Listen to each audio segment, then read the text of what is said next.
Exactly 60 years ago last week, on the last days of World War II, in the Pacific, the Allies pounded mainland Japan with a merciless barrage of airstrikes. But the Imperial Command still refused to surrender. After weeks of brutal fighting, U.S. forces on Okinawa finally captured the capital city of Naha as the Japanese retreated to the southern tip of the island.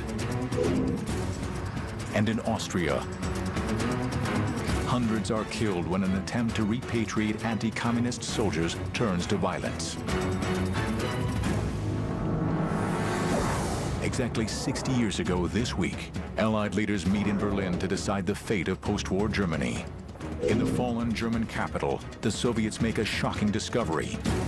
Troops stumble upon what they believe to be the charred remains of Hitler's body. And in the Pacific, the battle for Okinawa intensifies. What remains of the Japanese army struggles to hold out as U.S. Marines stage a seaborne assault on the Oroku Peninsula.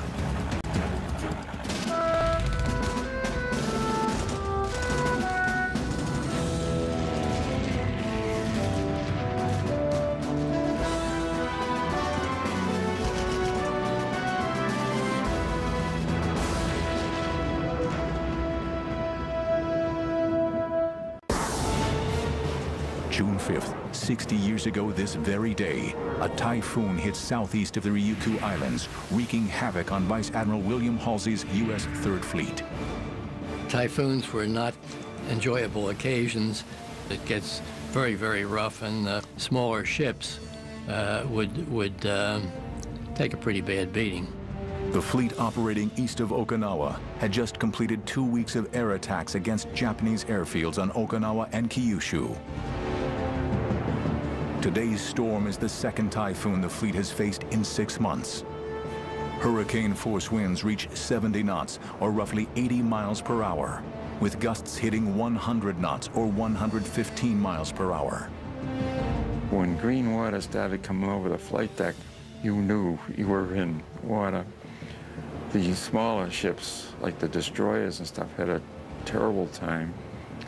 When a carrier takes green water, that's a good 60 feet above the water, if not more. And it's rough.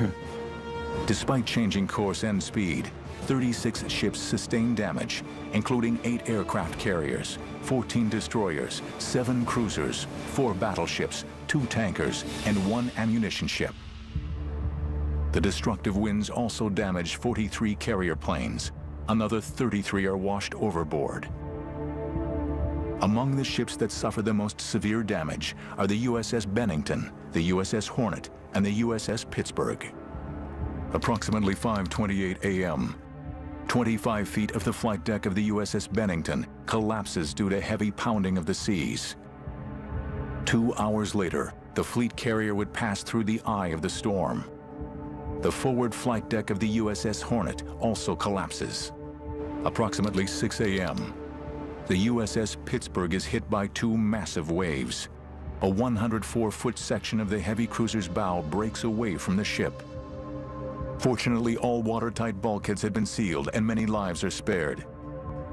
In total, 6 men of the U.S. Third Fleet are lost or killed in the typhoon. 4 more are seriously injured. This very same day, however, Mother Nature is not the only force wreaking havoc on the U.S. Navy. After having helped soften Japanese defenses at Shuri in recent days, the USS Mississippi is hit by a suicide plane. The kamikaze crashes into the battleship's starboard side. The crewmen aboard immediately go into action to assess the damage. You have a situation to cope with, and the technicians got the sizing up.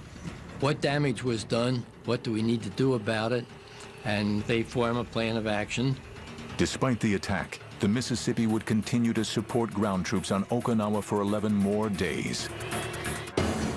This very day, a suicide plane also plows into the USS Louisville. But just 4 days later, the heavy cruiser would also be back on the firing line until she is ordered to return to Pearl Harbor for repairs on June 15th.